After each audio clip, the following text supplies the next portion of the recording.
Australia feels wrath of VAR once more and Socceroos lost to France.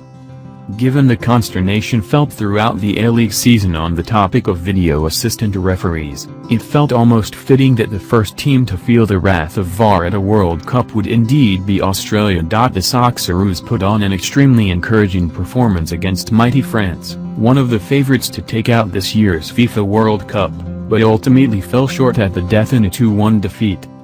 It was France's opening goal in the second half that generated enormous controversy among Australian viewers, however, with Josh Risdon sliding in on Antoine Griezmann to dispossess the star forward in the box.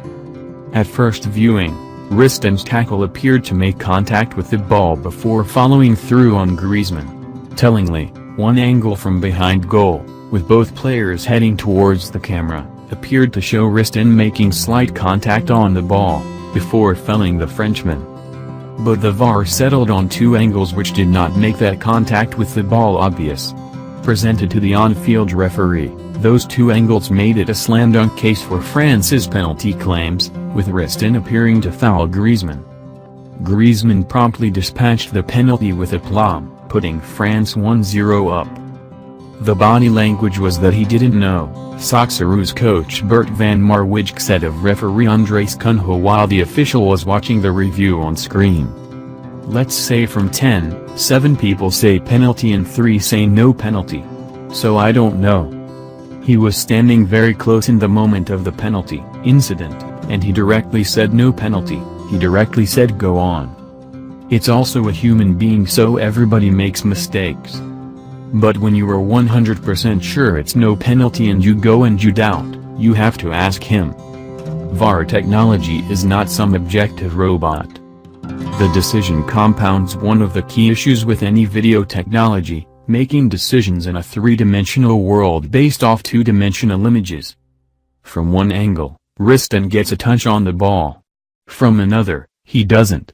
And then to add to Australia's collective grief, VAR presents two angles where that contact isn't obvious, and the referee, who originally waved away France's calls for a penalty, had no choice but to overturn his decision.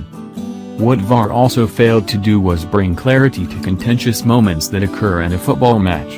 Any belief that video replays would provide some kind of objective, cold light of day clarification to decisions made on the spot swerves the notion that football is largely a game of opinions.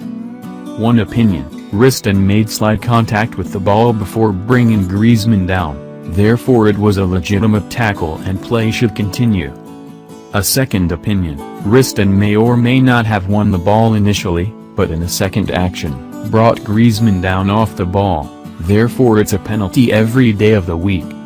It ultimately still relies on the opinions of human beings, both those in the VAR office and the man with a whistle, to call the decisions as they see it.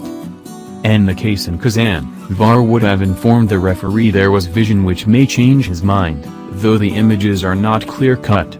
From there, the referee would review the footage, and make his call. Was it a penalty? It depends who you ask. And that's the way it's always been. So is VAR adding anything to the game if we're still arguing about an official's decision? There may be obvious errors at the World Cup that VAR successfully overturns, which would be an upgrade from relying solely on referees and linesmen in the heat of the moment. But for now, consternation and debate remains. I don't feel like we were beaten by a better team, almost by technology, Australia goalkeeper Matt Ryan said after the match.